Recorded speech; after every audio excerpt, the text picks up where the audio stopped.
We do see a large variety of chromosomal abnormalities in AML, and besides simple deletions, gene multiplications, and loss of chromosomes occasionally, we do see translocations. And these translocations tend to create fusion oncogenes with novel features.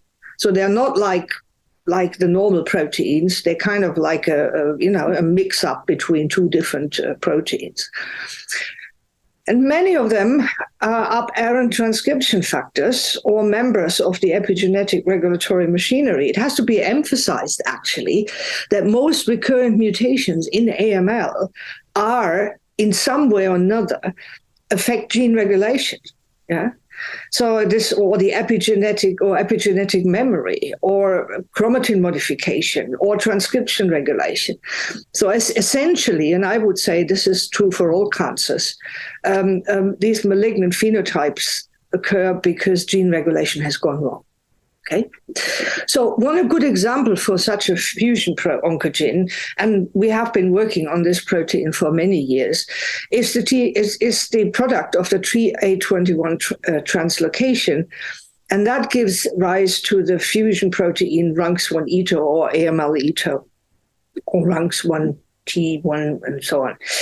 This protein is a fusion of the master regulator of hematopoiesis RUNX1. Without that factor, you don't get any blood cells whatsoever. And a repressor protein, ETO. And its presence really dictates the nature of the TA21 gene regulatory network. Yeah. So this is one of those AML subtypes which sort of where difference, the blast cells, the fast-growing blast cells have their gene regulatory network that is very unique and is very different to any of the others.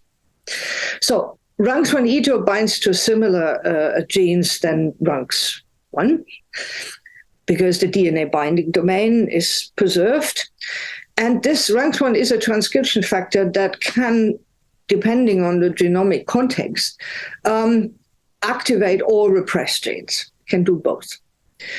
And it regulates the fine balance of activating or repressing gene expression during blood cell development. Because if cells develop, their gene regulatory networks change, and then you end up with a new cell type every time you start to differentiate. So if you throw this oncoprotein into that mix, the development grinds to a halt, because it interferes with the wild type features.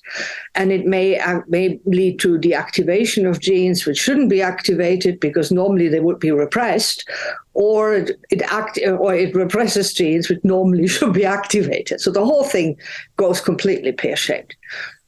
And then if such cells then acquire a second mutation, for example, in a growth factor receptor or so, they start to grow uncontrollably.